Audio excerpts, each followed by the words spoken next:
vereador Montanha, senhores vereadores, vereadora Gilda, senhoras e senhores que nos assistem aqui na Câmara Municipal, a classe dos rodoviários, os cobradores, os motoristas, os companheiros que trabalham na classe dos rodoviários, uma boa tarde a todos e a todas. Hoje, o tema em debate aqui na Câmara é essa covardia que as empresas de ônibus no nosso município estão realizando com a anuência do chefe do Poder Executivo, o senhor Bom Tempo.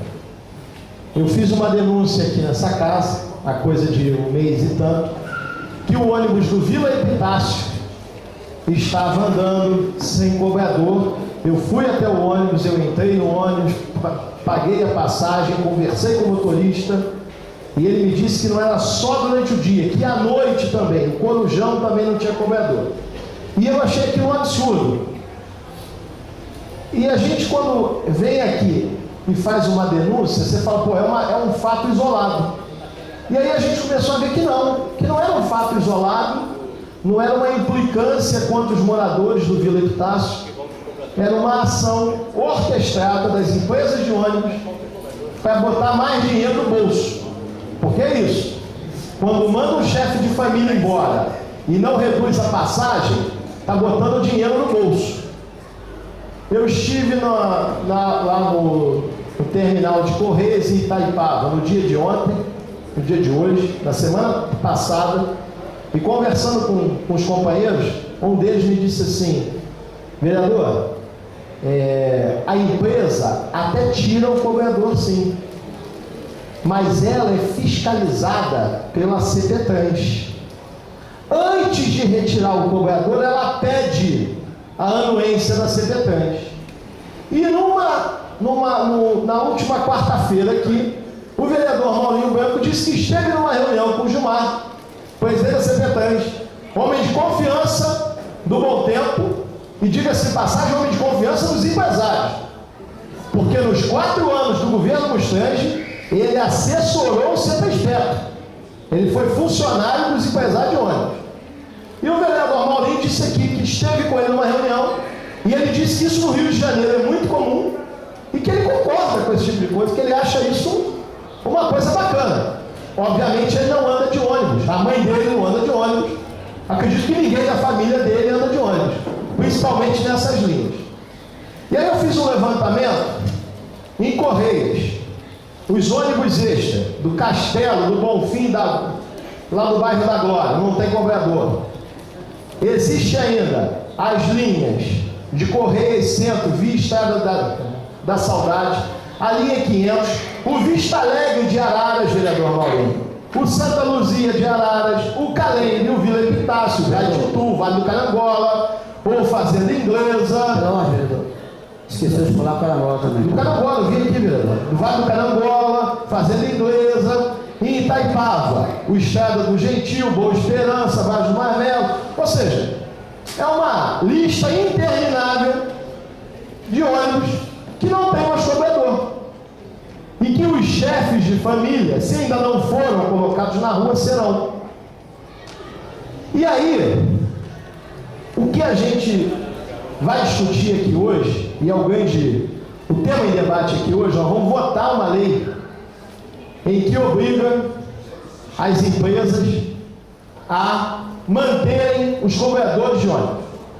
O Bom Tempo, em 2006, fez uma lei 6387, de 2006.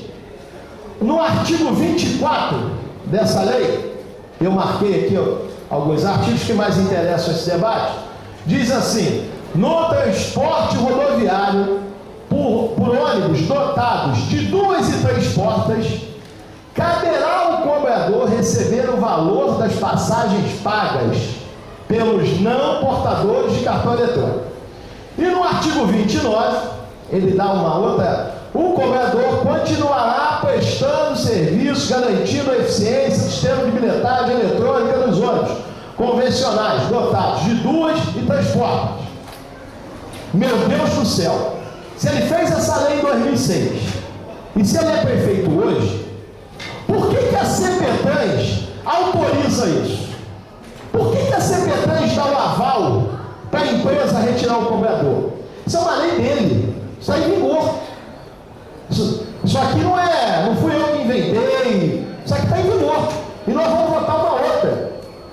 Mas muito mais, e aí chamar os colegas à responsabilidade, os meus pais. Muito mais do que votar uma lei, vereador Silmar Forte. Em primeira e segunda discussão, nós vamos ter que fazer cumprir essa lei.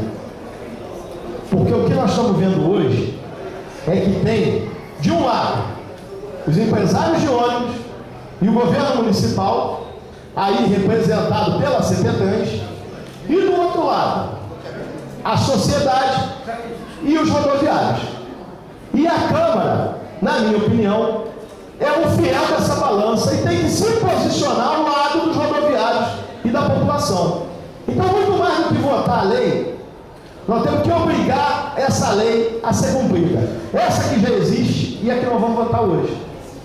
E se o prefeito, se a CPTrans tiver má vontade em fazer, nós temos o Ministério Público do Trabalho, nós temos a Delegacia Regional do Trabalho, nós temos no mundo do trabalho normas regulamentadoras, que eles chamam de NRs, que obrigam, que proíbem o cobrador, o motorista, de exercer a função de cobrador. Porque quando a pessoa é contratada para ser motorista da empresa, ela não é contratada motorista / cobrador, ela é motorista. Ela está ali para desempenhar aquela função. E já foi colocado aqui, é bom a gente ressaltar, o excesso de trabalho. A gente sabe que o trabalho do rodoviário é um trabalho estressante. As pessoas já saem de casa muitas vezes já com dificuldades, né? Lidar com a população às vezes não é fácil, já sai do trabalho estressado, é engarrafamento, é trânsito. Se a pessoa ficar ali sozinha, tendo que cobrar passagem, liderar a catraca, ver porta, quem entra, quem tem gratuidade, uma senhora gestante, vai acontecer um problema sério, vai acontecer algum acidente grave, e aí depois não adianta vir dizer que não sabia, ou que foi coisa do acaso. Então eu acho que a Câmara tem que ter uma posição firme a respeito disso, não só votar na lei hoje, mas fazer com que efetivamente seja cumprida essa questão. Nós não podemos ter na nossa cidade, e nós não podemos perder a capacidade de nos indignarmos, porque isso é muito sério. Hoje o Vila Epitácio não tem cobrador, hoje o Vale do Carangola não tem cobrador, amanhã não sei o quê, daqui a pouco nenhum ônibus da cidade tem, e nós vamos achar isso normal. Nós não podemos achar que isso é normal. Isso é anormal. E contra as anormalidades nós temos que nos indignar. Nós não podemos perder essa capacidade de nos indignarmos. Porque a hora que o homem público perder a capacidade de se indignar com a covardia, com o que estão fazendo hoje, com os rodoviários e com a população, ele não pode mais ser um homem público.